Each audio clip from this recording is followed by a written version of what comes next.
कोई भी शख्स वंशानुगत महान नहीं बनता, अजीम नहीं बनता।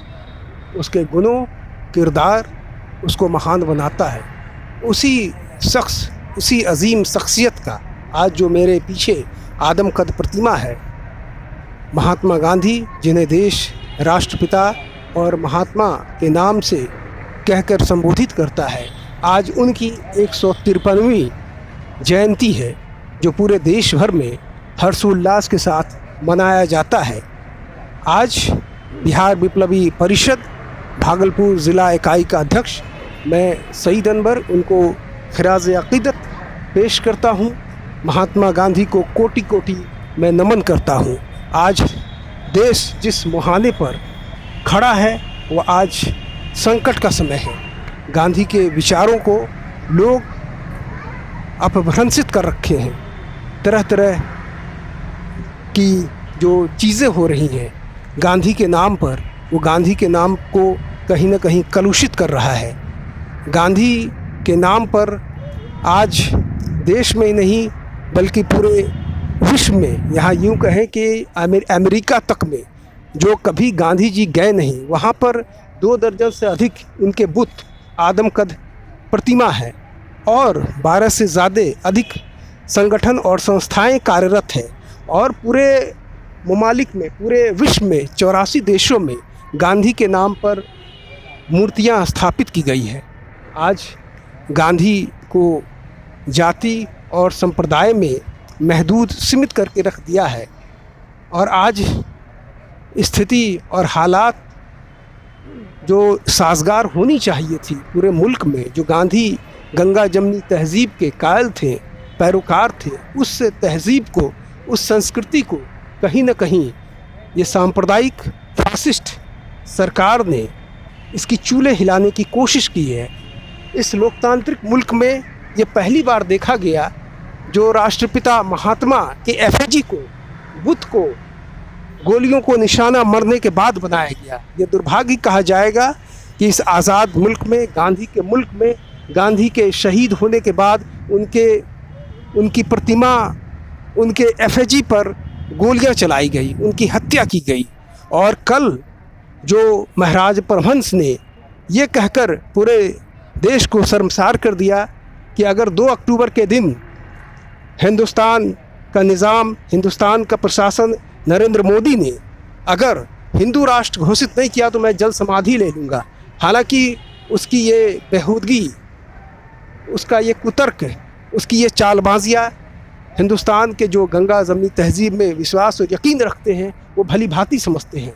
हिंदुस्तान तभी सुरक्षित है, तभी वो हिफाजत में है जब तक यहाँ पर हिंदू, मुस्लिम, सिख, ईसाई एक साथ हैं। और यही गुलदस्ता है, यही बाग है जो हिंदुस्तान को खूबसूरती प्रदान करती है।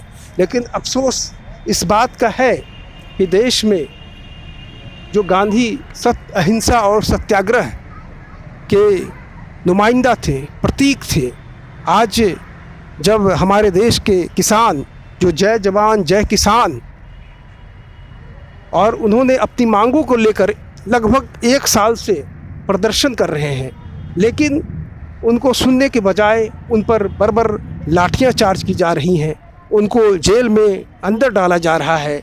ये कैसी संवेदना है, ये कैसी संवादहीनता है कि 10 माह हो जाने के बावजूद भी कोई सरकार का नुमाइंदा उनसे संवाद करने नहीं करता है। ये इसी देश में मुमकिन है। अभी गांधी की प्रतिमा, फ़ोटो, तस्वीर हर जगह चस्पा, चाहे वो सरकारी कार्यालय हो या गैर सरकारी कार्यालय, लेकिन उन पर कितने लोग अमल करते हैं? व्यवहार में उनके बताए पद चिन्हों पर कितने लोग चल रहे हैं? ये आज सोचने की बात है। हम गांधी को अपने डाइंग रूम में सजा के तो रखते हैं, उनकी प्रतिमा पर हर साल माल्यार्पण करते हैं, गुलपोशी करते हैं, लेकिन हम उनके बताए रास्तों पर, उनके चले गए पद चिन्हों पर क्या शतांश भी चलते हैं? ये आज गौर व फिक्र करने की ज़रूरत है, ये आज सोचने की ज़रूरत है। जो लोग गांधी के नाम पर कसम खाते हैं, अहद खाते हैं, वो भी गांधी के विपरीत चलते हैं। गांधी एक ऐसे शख्स, या यूँ कहें कि ऐसे शख्सियत थे जिनको महान वैज्ञानिक अल्बर्ट आइंस्टीन ने कहा था कुछ वर्षों के बाद कि गांधी के मरने के बाद ये देश, ये दुनिया शायद ही यकीन करे कि हार्ड मास का कोई व्यक्ति भी इस जीते जागते दुनिया में था या चला करता था। गांधी का जो कार्यकाल 1919 से लेकर 1948 भारतीय आज़ादी और स्वतंत्रता आंदोलन का ये जो युग था, इसे गांधीवाद के नाम से जाना जाता है। चंपारण में उन्होंने अपना पहला कर्मभूमि बनाया और जब गांधी जी रंगभेद के खिलाफ साउथ अफ्रीका से वापस 24 वर्षों के बाद, जब वो गए थे तो 24 साल के थे, जब हिंदुस्तान वापस आए तो 45 साल के हो चुके थे। जब वो भारत आए तो सबसे पहले जो उनके गुरु गोपाल कृष्ण गोखले थे, जो उनके राजनीतिक गुरु थे, उनके कहने पर उन्होंने सबसे पहले बिहार के इस माटी, बिहार के इस धरती पर पदार्पण किया। चंपारण में निहलो साहबों का जो अत्याचार हो रहा था चंपारण के किसानों पर, उनको तिनकठिया व्यवस्था के तहत नील की खेती जबरन कराई जाती थी, उसकी क़यादत, उसका नेतृत्व गांधी जी ने किया और बाबू नील्हे बाबुओं को इम्पेल कर दिया, विवश कर दिया कि यहाँ से वो बोरिया बिस्तर समेट करके नील की खेती समाप्त करके वो दूसरी जगह चले जाएं। इसके बाद वो लगातार अहमदाबाद मिल का मामला हो या खेड़ा का किसान का मामला हो, असहयोग आंदोलन हो, सिविल डिसोबीडियंस, सबीना बग्या आंदोलन 1930 हो या फिर क्विट इंडिया मूवमेंट हो, ये तमाम आंदोलनों में, या यूं कहें कि तमाम इन तमाम आंदोलनों के सिरमौर गांधी जी ही थे, जिसके चलते आज हम जो 75वें स्वतंत्रता जो पिछले कुछ दिन पहले मनाए हैं, कुछ माह पहले, आज जो हम देख रहे हैं वो गांधी जी की ही देन है। और गांधी जी भारतीय राष्ट्रीय कांग्रेस के पर्याय थे। भारतीय राष्ट्रीय कांग्रेस मतलब गांधी जी। हालांकि ये अलग बात है कि वो सिर्फ एक बार कांग्रेस के अध्यक्ष बेलगांव कर्नाटक के रहे। उसके बाद उन्होंने जब देश मुल्क आज़ाद हो गया तो उन्होंने कहा था कि कांग्रेस को भंग कर देना चाहिए। और इसी वजह से गांधी का जो कद था, औरा था, वो इतना बड़ा था। जब वो 1931 में जब गोलमेज टेबल जो राउंड कॉन्फ्रेंस लंदन में हुआ, तो जब वो सीढ़ियों से चढ़ रहे थे तो वो लंगोट पहन करके और लाठी लेकर के उस भवन में, उस सीढ़ियों पर जब चढ़ रहे थे तो विंस्टन चर्चिल ने कहा कि नेकेड फ़कीर, नंगा फ़कीर।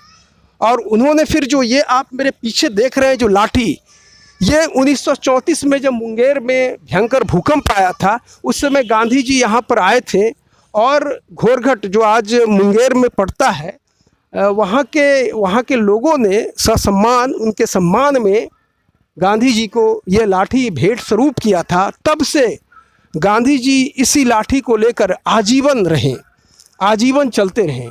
तो मैं आज इस अजीम मौके पर 153वीं जयंती पर, यौम पैदाइश पर, मैं यही कहूँगा कि देश में जो फ़िरका वाराना परस्ती और फासिस्ट शक्तियाँ जो हावी हो गई है और गांधी का नाम लेकर जो उनको अपभ्रंशित किया जा रहा है, तोड़ मरोड़ के पेश किया जा रहा है, एक तरफ गांधी का नाम और गांधी के मुल्क में खून खराबा, सांप्रदायिक दंगा, मॉब लिंचिंग, जो कि गांधी को कतई नागवार गुजरा। तो ऐसी स्थिति में, ऐसे हालात में अगर गांधी के सही पद चिन्हों पर चलना है, इनका अनुसरण करना है, तो गांधी जी की जो मूलभूत जो चीज़ें थी, जो वो सच्चा एक हिंदुस्तानी जो हमेशा सांप्रदायिक सद्भाव जो उनका ख्यालात था और हमेशा व्यवहार में उसी पर वो अमल करते रहें, उसी पर चलने से ही हिंदुस्तान और हिंदुस्तानियों का भला है। और विश्व में जो भारत विश्व गुरु की कल्पना देख रहा है और देखता आ रहा है, वो गांधी के पद चिन्हों पर चलकर ही पाया जा सकता है। मैं सईद अनवर, बिहार विप्लवी परिषद का ज़िला इकाई अध्यक्ष, बहुत बहुत शुक्रिया।